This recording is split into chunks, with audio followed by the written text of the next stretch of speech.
সাবেক প্রধানমন্ত্রী বেগম খালেদা জিয়া তিনি অসুস্থ হয়ে এভারকেয়ার হাসপাতালে ভর্তি রয়েছেন।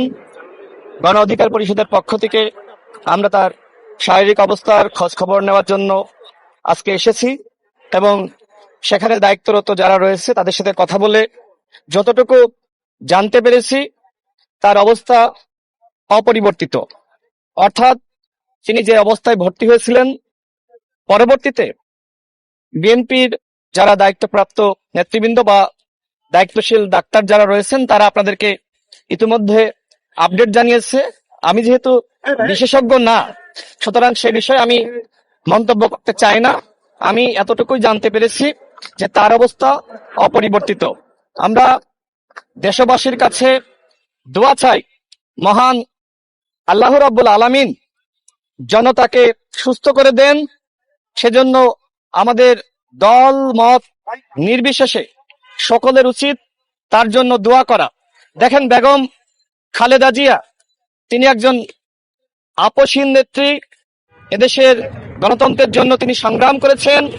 তিনি স্বাধীনতা সার্বভৌমত্বের প্রতীক।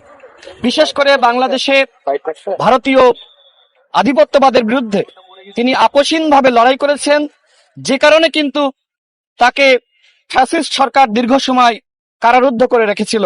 দেখেন, শেখ হাসিনা পালিয়ে গেছে, কিন্তু আজকে বেগম খালেদা জিয়া অসুস্থ হতে পারেন, কিন্তু সারা বাংলাদেশের মানুষের দোয়া কিন্তু তার সাথে রয়েছে। শেখ হাসিনার জন্য দোয়া করা বা কথা বলার লোক কিন্তু বাংলাদেশে নাই। এইটাই বেগম খালেদা জিয়া অর্জন।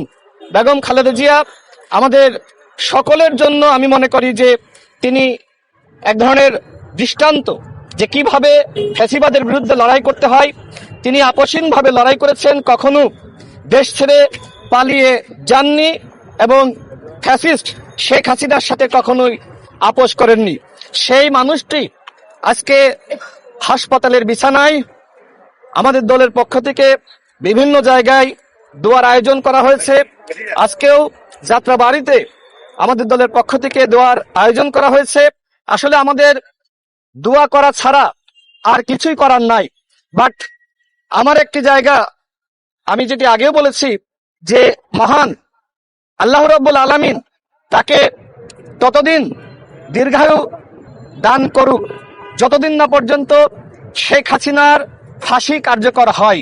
কারণ এই মানুষটি শেখ হাসিনার দ্বারা ব্যাপকভাবে নিপীড়িত, নির্যাতিত।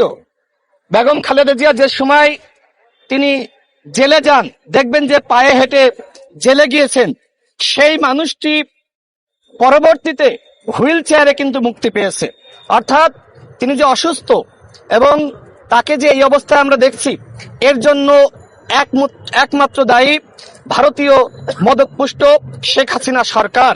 অর্থাৎ আজকে যে তিনি হাসপাতালে, আজকে যে তিনি অসুস্থ, এর জন্য শেখ হাসিনা দায়ী। আর এই জন্যই কিন্তু আওয়ামী ফ্যাসিবাদকে মানুষ ঘৃণা করছে। আমি সর্বশেষ বলতে চাই, আসুন আমরা সবাই তার জন্য মহান আল্লাহ রাব্বুল আলামিনের দরবারে দোয়া করি। দেশবাসীর কাছে আমার অনুরোধ, তার জন্য আপনারা বেশি বেশি দোয়া করুন। আজকে বিএনপি নেতৃবৃন্দ ইতিমধ্যে কিন্তু তার স্বাস্থ্যের অবস্থা জানিয়েছে, তার অবস্থা এখনো পর্যন্ত অপরিবর্তিত। বাট আমার দৃঢ় বিশ্বাস যে তিনি আমাদের মাঝে আবারও সুস্থ হয়ে ফিরে আসবেন এবং আগামী ফেব্রুয়ারি মাসে যে নির্বাচন হবে, সেই নির্বাচনে তিনি জাতির অভিভাবক হিসেবে তিনি ভূমিকা রাখবেন। আমি সেই আস্থা রাখছি। মহান আল্লাহ রাব্বুল আলামিন অবশ্যই তাকে সুস্থতা দান করবেন বলে আমি মনে করি। ধন্যবাদ সকলকে।